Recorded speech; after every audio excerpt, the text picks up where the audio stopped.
Hello and welcome to Science Unscripted. It's Connor here. And Gib. We are going to dedicate this show today to one thing only, one of the major challenges facing certain parts of the world, not the whole world, and this is the fertility crisis, or the drop in population over time, and that accelerates with every passing generation if the number of babies had per couple drops below 2.1 on average, and here in Europe, countries are far below that. And this has long-term consequences a lot of people haven't thought about. It starts with a big question, and that is, do you want to have kids? And the only person who can answer that question, obviously, are women, right? And so we hit the streets of Bonn, Germany, to talk to as many young women as we could about how they see things, and really, do they want to have children?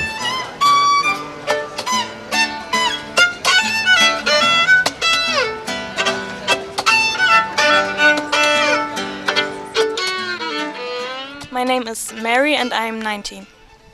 And Mary, do you want to have kids? No.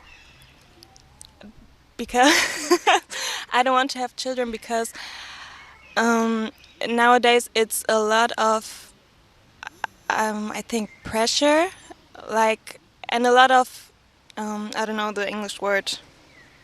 Say it in German. Verantwortung. Responsibility. Yes, responsibility.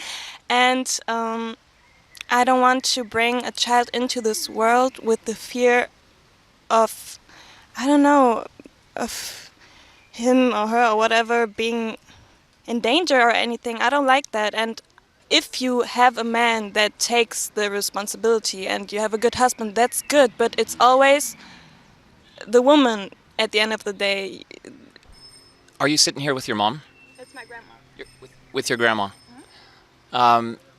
If the cost of having children is taken into account, would you then think to yourself, hey, maybe a kid or a couple kids? How many? I'm not gonna lie, this world is made for men. I'm so sorry, but it is kind of made for men, like the everything, like even so many people don't know about the women's cycle and the menstrual thing and everything else. And if the world would know how to deal with it and how to deal with postpartum stuff and everything else, yes, I would consider to have one kid, one child, yes. Even if I have to take care of it alone or with a partner, I don't know. But if I would have the security and would know that the world, would take care and everything would be fine, yes, of course. Yeah.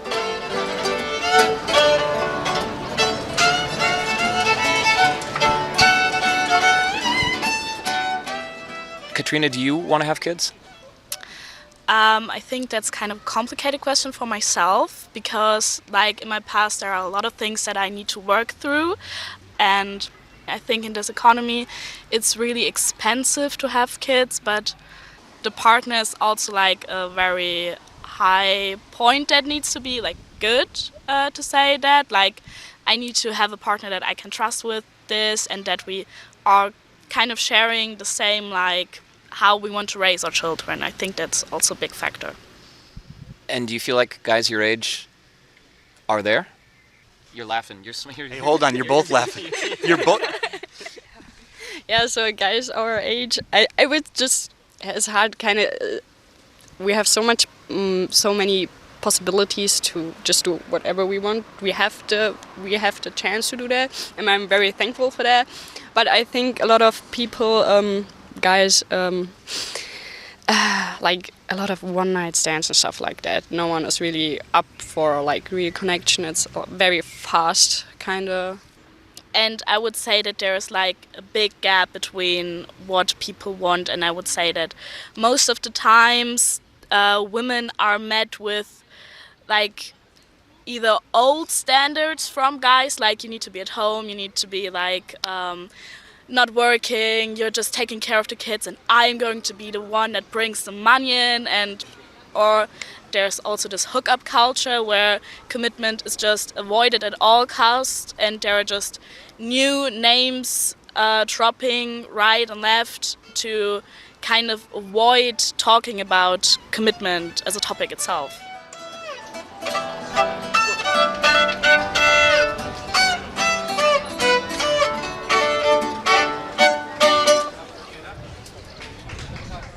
And that was Katrina, that last person you were hearing there, and Jolie. I'm not sure that she said her name. They were both 22. Both of them want kids, or would want 2 kids possibly, but they don't know whether they're going to be able to have those 2 kids because of the way they see the world right now. It's pretty much what's going on there. Yeah, we talked to a lot of different people, and this was kind of a common thing among young people. And for this next part, or for the next chapter, I guess, of this episode, we're about to get into an interview on this topic, on how to possibly improve the situation. And for the right reasons, I guess, and to make sure we're talking about it in the right way and for the right reasons, we are joined today by Carla Bleicher. Carla, thanks for being here with us. Sure, thank you for having me. Yeah, and I'm just going to kind of straight up say it, that this next conversation about how to encourage women to have children is with a researcher from Norway, a guy, and we thought it was important to have someone in here who's not a guy, who can tell us if we're kind of veering off course at all. So thank you, Carla, for being here as we talk to an evolutionary scholar named Mads Larsen. Science Unscripted. Hi, my name is Mads Larsen. I'm an evolutionary scholar who studies slow fertility, and me and my colleagues recently published a paper where we offer a new explanation to part of the fertility crisis, and also offer a suggestion what we think might be the most realistic means for significantly increasing fertility to get it closer to survival level. Let's start with the new suggestion there for what is contributing to the fertility crisis. What is it? The fertility crisis that we are in now has many causes, but the main trigger was that seismic shift that we went through after 1969. We became the first human societies in our species history with free women. And women are now free to choose their own partners. They are economically independent and they have effective contraception. And in that situation, we're now seeing increasing single rates and declining fertility. And if we don't do something about this, unless we're able to find solutions, all of the countries in the world with free women will steer towards self-eradication. This fertility crisis is really hard to relate to. And many fertility researchers, and particularly perhaps women and feminists, feel that it's a very uncomfortable discussion. But in the long run, this is about the survival of our nations and the future of free women. So we should get to the point where we can have a mature discussion about this so that we may be able to start finding solutions that may actually work. How do we do that without sounding gross, Mads? I mean, it's a little, I have to say, it feels a little odd, feels kind of uncomfortable for us to be sitting here talking about how do we get women to have more babies? Yeah. Even it's very uncomfortable, and that's why we're not having this discussion. Germany has been in this situation since 1970, and you're quite low now. You're at below 1.4. That means that in just 3 generations, you will have lost more than 70% of your children. So the future we're staring to is even worse than the comfort we will have by discussing today. This unfortunate, from our modern perspective, necessity from nature that if our communities are to survive, we actually have to reproduce them because women have the uterus. They're the ones who have to have the babies. So the stakes are enormous, both for our societies and free women. So we should try to have a more mature conversation and try to find solutions, even though it can be uncomfortable. All of that is so interesting. And you said that, you know, basically kind of the inciting factor here for that crisis was basically granting women all this freedom. And now they don't have to have kids. And we have a society that perhaps makes it difficult to kind of choose the life path that you want and still have children. But I'm wondering whether saying, well, the freedom for women is kind of the problem here, at least when it comes to fertility, isn't a little misleading, perhaps? Is it not the men that we need to be talking about here? Well, the main challenge has been that now that women are free, meaning that they, for the first time in human history, can choose their own long and short-term partners instead of having arranged marriage, which was the norm throughout our species history. And in addition, they have economic independence, so they don't need a man, and they have reliable contraception, so they can have sex without necessarily becoming pregnant. The way that affects female mating psychology is that they will recalibrate their partner criteria. So what we see is that uh, a shrinking group of men is considered good enough by women, and an increasing group of men are not considered good enough for relationship, which means that there's an increasing competition among women for a shrinking proportion of men. So you have a dynamic here where it becomes harder and harder for a woman to find a man that she considered good enough and that her emotions will react to by falling in love. Okay, but so what is the solution here then? Is it for women to lower their standards, or is it for men to, I don't know, receive training? I suppose there is also talk, about this male loneliness epidemic, and I suppose, yes, that is down to women having more choices now, but that means that many men just don't offer what would be a satisfactory life for these free women. So how do we approach that then? Yeah, so that is the problem. When more and more men are excluded from intimacy, love, family life, fatherhood, they will become lonely, and that will affect what we see as male marginalization. It will affect their motivation systems. It will trigger depression. But no, in the modern world, we can, especially in feminist countries like Norway and Germany, we cannot ask women to lower their standards. One of the core identity points of modernity is that our partner choices are governed by our emotions. So we can't tell women to have sex with and be with men that they don't have the right emotions for. So at least in the short to midterm, probably the only effective means for significantly raising fertility rates that we have at our disposal is to make it easier for women to have children on their own. Not just easier, but attractive. And what would that vision look like for people listening to this around the world? What exactly do you have in mind for how we can fix this problem? Well, women need to know that they have the economic and social resources for single motherhood. That means that women themselves have to decide whether they want to work full time, part time, or not at all when they're raising their children. It means creating living environments where they know that they're secured a place to live through their child's upbringing, where there are social resources through neighbors who are in the same situation who can help each other out, and where there perhaps also is access to childcare 24 hours a day, so you don't have to give up the lifestyle that you're accustomed to because you want to have children. So it's about creating a better environment for women. I think you make a really interesting point there, saying that that one factor that definitely needs to change is kind of to make society an easier place to have children, right? Like maybe working part-time more acceptable, change laws of how much time can a new mother get time off before she has to go to work, all that stuff.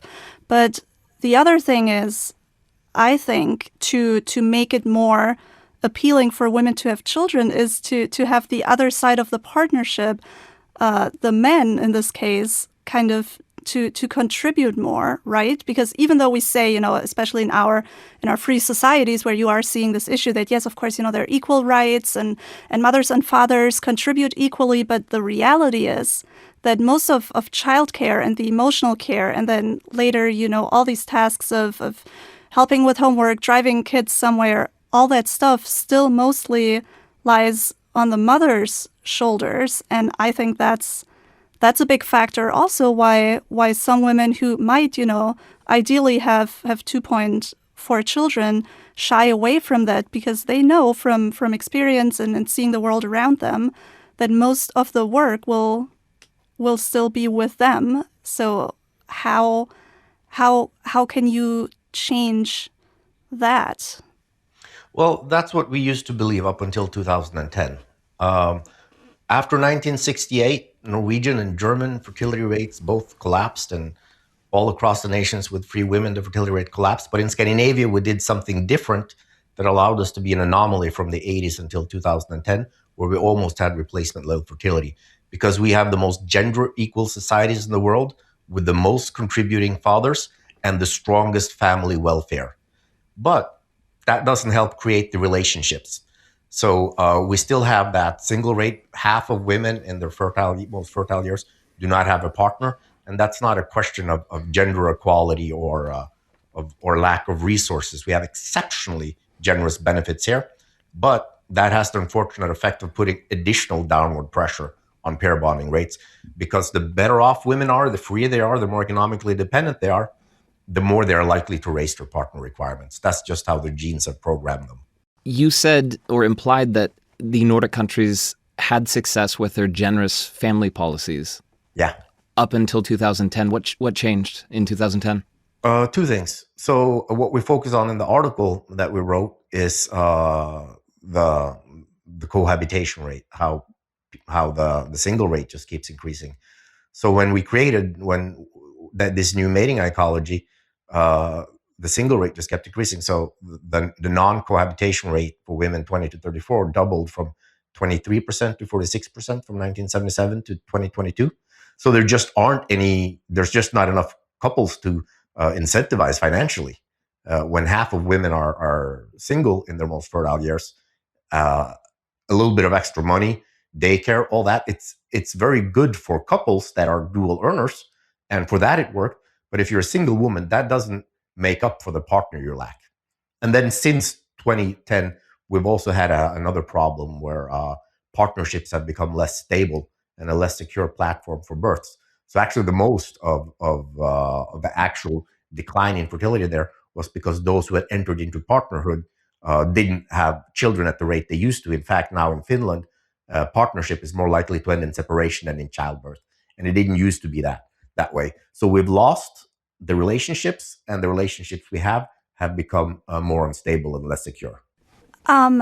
I just wanted to go back to something that you said a little bit earlier, that societies need to listen to women and figure out what it would take for them to want to have more children, and also you said to be single mothers. So is the idea really it's easier to improve conditions in a society for women to raise children on their own than it is to train men, I suppose, to be valuable partners to do it with?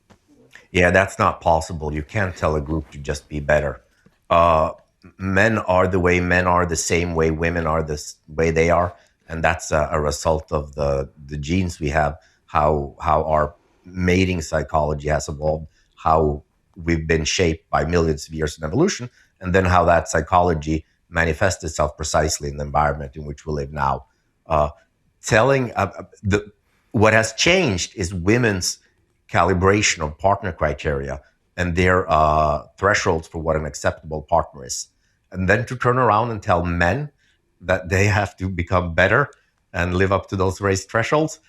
It's humans just don't work that way. You can't tell a group to become better in any regard. It just doesn't work that way. Mads, if nothing is done, what is our world going to look like in a couple generations with regard to this fertility crisis? Can you paint a picture for the people listening to this right now? What is this thing going to look like here? For the next decades, we're not going to notice this in a catastrophic way, but the time is really ticking because women's ideal fertility declines with the actual fertility. So now when we in Norway and Germany still have women that want more than 2 children, that is a really valuable resource because it means that we can just incentivize women to have the children they actually want.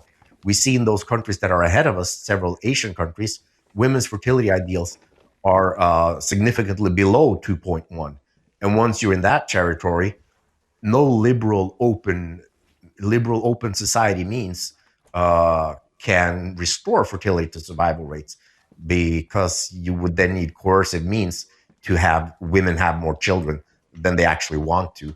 And that's definitely not a society that we want to live in. But in the long run, our societies, unless we're able to find a solution that combines free women with survival level reproduction, will probably taken over by more coercive systems where women lose their freedoms in order to make our society survive. And I really think we should start getting serious with this really soon, so that we can start experimenting and find a solution to this. Miraculously, we've created societies with free women, but that's only half the job. Now we have to do the other half and make sure those societies can survive. In order to prevent a Handmaid's Tale type scenario where women's rights are slowly but surely stripped away until they become a vessel for procreation? Well, no, I wouldn't say that women in Africa and the Middle East are mere vessels for procreation. This has to do about gender roles, what rights women have, and I wouldn't say that life is nightmarish for women in countries that still reproduce their numbers. And the good news is it is possible. Israel has done it. So Israel has a really high fertility and very free women. So it's not impossible, but every country has to find their own solution, and we can't copy Israel. So Germany has to find theirs, and Norway have to find theirs. Otherwise, feminism will disappear, and liberal modernity will have failed. And what is the secret that Israel has found out that we can't copy here? They have a very distinct history and culture. They've kept it going longer than anyone. They've been at it for more than 3,000 years. And I'm pretty sure they're not going to allow Tinder to finish the job that Hitler failed with. They have a very concrete relationship to existence. It's such an ingrained part of their culture that they need to survive and reproduce. So it's closer to their understanding of reality. Well, while in a country like Norway and Germany, it's really hard to make an argument for why we should even exist. We've never really had to have that discussion in a while, so it all becomes very abstract to us. One thing I feel has to be asked or said out loud: you view these developments uncritically, correct? I believe, if I understand you correctly, you're saying that this is how things are now. Nearly half of women in reproductive ages are not cohabitating. They are pickier or choosier or more selective about who they want to partner with, which men, and more importantly, which ones they don't want anything to do with. They're living more independent and free lives. That is a fact that we're not criticizing. That's just what you're saying is a fact that's something we have to accept as it is, because it is what it is. You don't have to accept that, but that's one of the premises for our argument, that we want to exist and we want there to be free women also in the future. But I mean, it's a perfectly legitimate position to want to go back to traditional family values, and I'm sure some countries will go down that path. Some countries have started to a small degree. But from a Norwegian point of view, and I would guess a Northwestern European point of view, I think we all first really want to try hard to try to solve this without sacrificing female freedoms. This talk that we've been having here with you and Connor and Carl, is it something that we just don't do because we're afraid of it, or why is it so hard to talk about this topic? So it's really hard to wrap your head around the magnitude of this, that it's actually about self-eradication. And the second part is that it's very uncomfortable that this is a consequence of what I refer to as free women, and that fertility researchers refer to as the second demographic transition. So it's just very unpleasant. So a lot of people feel that it's safer to put their head in the sand and just pretend that this isn't really a problem, and hope that either that it's not a problem or that it somehow will work itself out in the long run, and that it's not something we need to worry about for 100 years, perhaps. And what about being a man and talking about this? I mean, Gabe and I discussed this before we talked to you, Mads. It does feel kind of And wrong. unfortunately, it's such a large majority of men discussing this. This is even framed as a manosphere topic. I was in a debate with top Norwegian fertility researchers, and they speculated that maybe I was right wing or had very ulterior motives for wanting to talk about this. That my purpose was to take away female freedoms for even being interested in the topic. So it's difficult to understand, and there's so many political tensions with it. But it may be a comfortable short term solution to ignore it, but in the long term, it's not. And especially, I mean, this is the most important women's cause that ever existed. There's never been anything that should be more important to feminists than to, now that we've created free women, find a way to preserve that also for the future.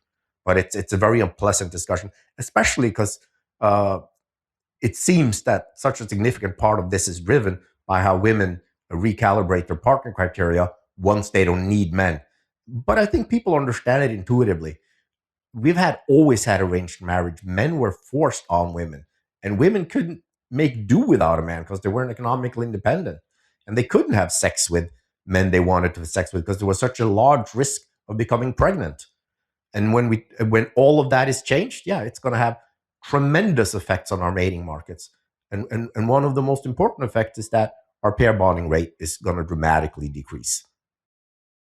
And that was Mads Larsen, talking to us from Oslo, Norway, on a topic. There's so much to say about it, but before we get into that, I wanted to pass it off to you, Carla. What did you think? What really stood out to me was that he was saying basically we need to find ways or incentives to make it easier for women to raise children on their own, right? Because I specifically asked, okay, do we give men training, or what's kind of the solution to this topic here? Because many women that I know are not having children because they haven't found a partner that they would be comfortable having children with. And I think it's very telling to say, okay, the solution is how do we make it easier for women to have children by themselves, rather than how do we find ways to get men basically to the point where they're viable partners for women, right? That was quite fascinating. So if you're using the word fascinating, but if I'm understanding you, you're critical of the premise that we should be approaching it from this perspective, rather than saying guys should be trained or should learn how to become better partners for women? I guess I would just like for men to be better. How do we do that? How do we do that? I mean, well, that Mads was clear on that. We can't. He's like, you can't make men just get better. It doesn't work that way. Evolutionarily speaking, we're not. You can't do that, because his point is that women have recalibrated. I love how he used that word a number of times. Their preferences or their needs. Well, I guess it's just it's that women have more freedom now, and they don't have to have, a man and 2.4 children and a white picket fence. So women have more choices now, and we realize, well, I guess the dating pool isn't that deep with great choices right now. And whereas in the past it was just expected, okay, maybe that dude isn't great, but hey, obviously you're a woman, you can't just be by yourself. So now, women have more choices. They don't want to date men they are not 100% happy with, or even maybe some women might be in long-term relationships, but realize on some level that, man, if I bring a child into this now, it's still going to be me who has all the care work, all the emotional work, often on top of a regular job, and they don't want to do that. So I don't know. I think his largest point is to get us doing what we're doing now, having a discussion that we three had never had. I had never thought about it in this way. Yeah. And I think that might be the only point of listening. To make the predicament as clear as possible and make as many people aware of it as possible, and then we start to deal with solutions. Because what I found interesting about Matt, he didn't have a vision.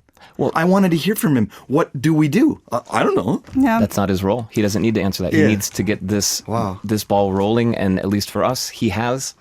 I would love to keep talking with you, Carla and Gabe, about this forever, but we're running short on time here. And I wanted to give as much time to Mads as possible, because he has a lot of interesting things to say that you may agree with or completely disagree with. And we would love to hear all of that. Really, do you think he's on the right path with his thinking? Do you think he's on a fool's errand? Or what should we do to solve the fertility crisis? Does anybody have any ideas? If any of you have any thoughts sparkling through your brains right now, and I'd kind of be surprised if you don't, to be honest, send anything you're thinking about, please, to su@dw.com.